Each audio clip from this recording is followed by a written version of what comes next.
19,000 కోట్ల రూపాయలు, అది కూడా ఎగ్జాగరేట్ చేసి. ఇప్పుడు ఒక పనిముట్లు ఉన్నాయండి, కత్తిర్లు, ఇస్త్రీ పెట్టెలో, లేకపోతే ఇంకొకటో కుట్టు మిషన్లో, దాని విలువ 5,000 ఉందనుకోండి, 20,000 వేసి వీళ్ళు కాంట్రాక్టర్లు దోచుకోవడం తప్పితే ఈ రకంగా ఖర్చు చేశారు. అది కూడా 50,000 కోట్ల పేరు చెప్పి 19,000 కోట్ల రూపాయలే మా దగ్గర ఉన్న సమాచారం. మళ్ళీ ఇవాళ తీసుకొచ్చి 1,50,000 కోట్ల రూపాయలు చెప్తా ఉన్నారు. నేను ఇవాళ ఓపెన్గా స్ట్రైట్గా ఇదే చంద్రబాబు నాయుడు గారికి నేను డైరెక్ట్ డిబేట్కి ఛాలెంజ్ అని అడుగుతా ఉన్నా. వయసు నాది చిన్నదే, బుద్ధిలో కాదు. ఇవాళ గౌరవ ముఖ్యమంత్రి జగన్మోహన్ రెడ్డి గారి నేతృత్వంలో సింగిల్ బటన్ నొక్కుతూ ఉన్నారు. డైరెక్ట్గా బ్యాంక్ ఖాతాల్లో డబ్బులు పడతా ఉన్నాయి. డబ్బు బీసీల ఖాతాల్లో నువ్వు డిక్లరేషన్ పెట్టుకోలేమో.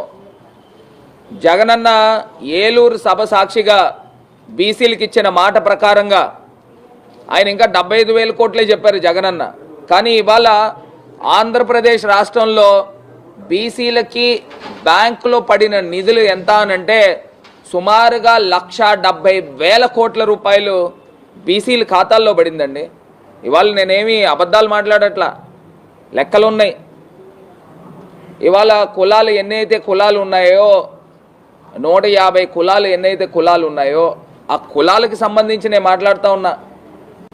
ఇవాళ పథకం ఏ రూపైనా కానివ్వండి, నిన్న తెలుగుదేశం పార్టీ వాళ్ళు చెప్తా ఉన్నారు, నిజంగా ఆశ్చర్యం అనిపిస్తూ ఉంది.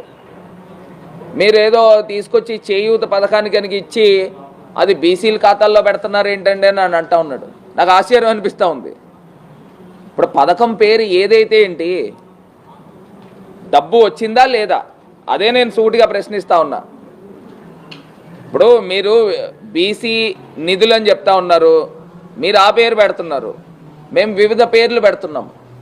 బీసీల ఖాతాల్లో డబ్బు వెళ్ళిందా లేదా?